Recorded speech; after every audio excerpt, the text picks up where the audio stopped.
Hallelujah, Hallelujah, Hallelujah, Hallelujah.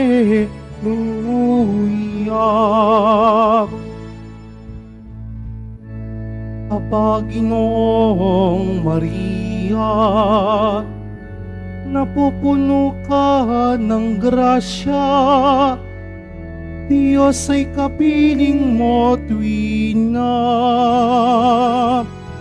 Hallelujah, Hallelujah, Hallelujah, Hallelujah.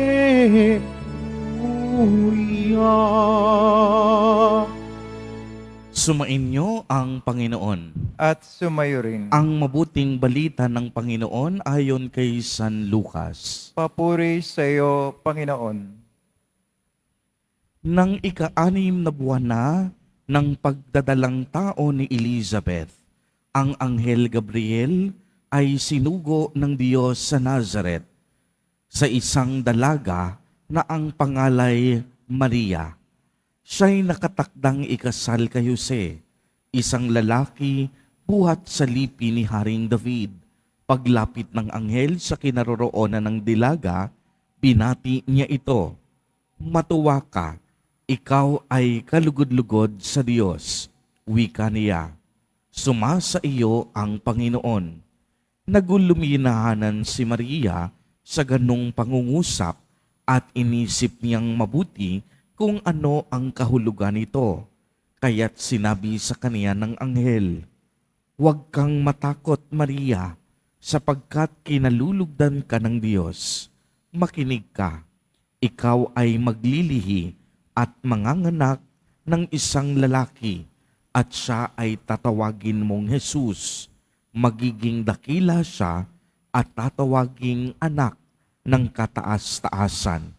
Ibibigay sa kanya ng Panginoong Diyos ang trono ng kaniyang amang si David. Maghahari siya sa angkan ni Jacob magpakailanman, at ang kaniyang paghahari ay walang hanggan."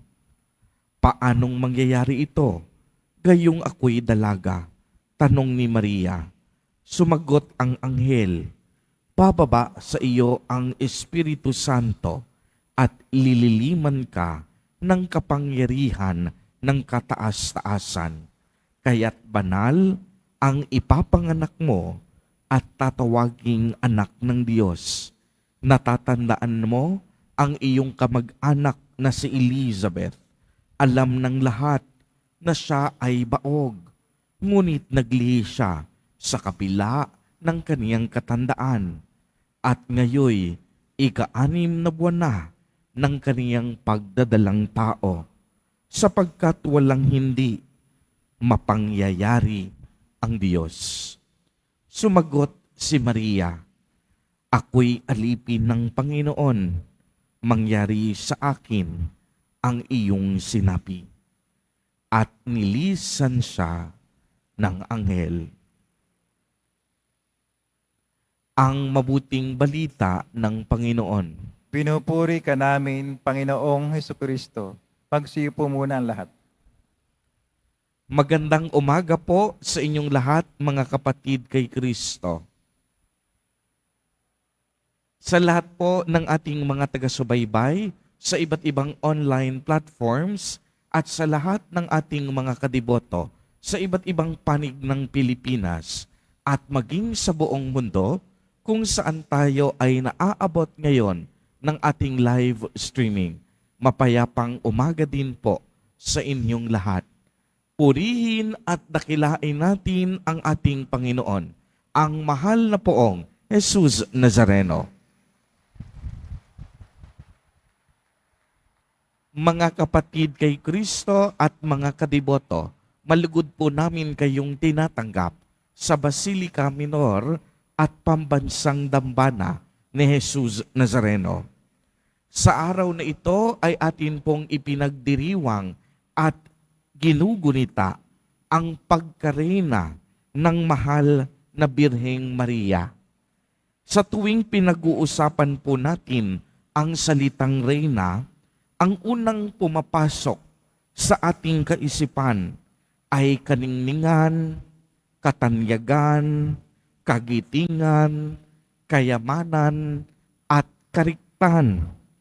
Ito po ay ang ating makalupang pananaw. Subalit alam po ninyo, ang pagkareyna ng mahal na Birhen ay hindi base sa makareynang pamantayan ng tao. Uulitin ko po, ang pagkareyna ng mahal na Birheng Maria ay hindi nakabatay o nakabase sa makareynang pamantayan ng tao.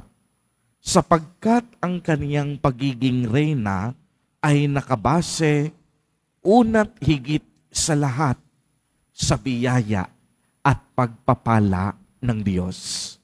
Kaya naman, ang kaniyang korona ay hindi gintong korona, kung hindi korona ng kababaang loob at pag-aalay ng kaniyang buong sarili upang maganap ang kalooban ng Diyos.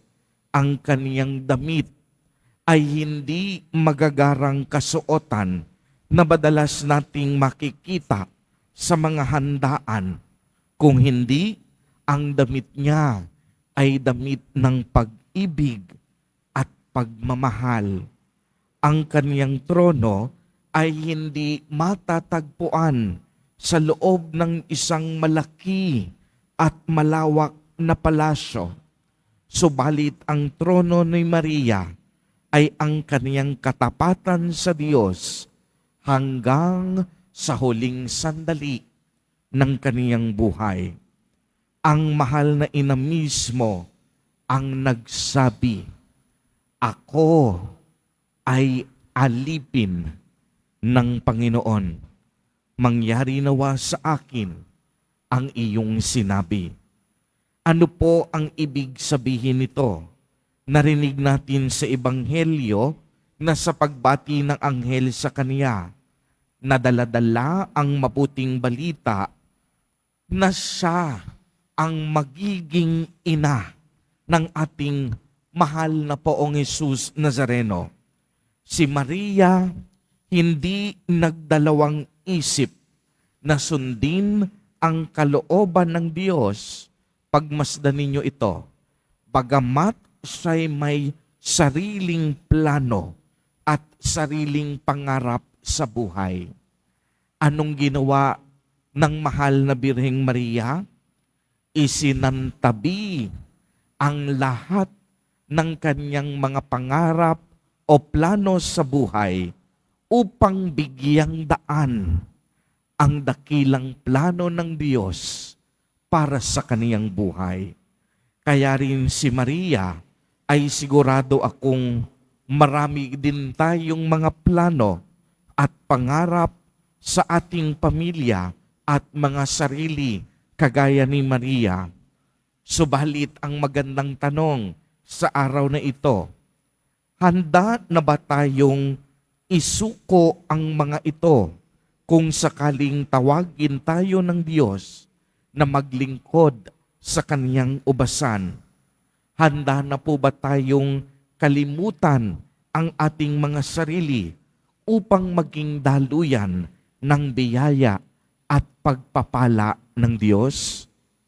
Sa araw na ito, ipinapaalala po sa atin ng Ebanghelyo na tulad ni Maria, manatili po tayong masunurin at mapagkumbaba dahil batid ng mahal na ina ang kaniyang pagkareyna ay dahil sa kaningningan ng kagandahang loob ng Diyos. Hindi dahil siya ay magaling, kung hindi dahil ang Diyos ay dakila at lubhang maawain.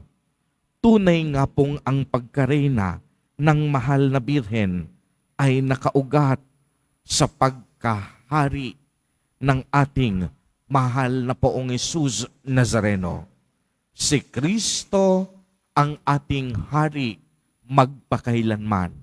Kaya kung si Kristo ang ating hari, ang kanyang ina, ang mahal na Birheng Marina, ay ang ating ina at reyna. Amen. Purihin at dakilain natin ang ating Panginoon, ang mahal na poong Jesus Nazareno.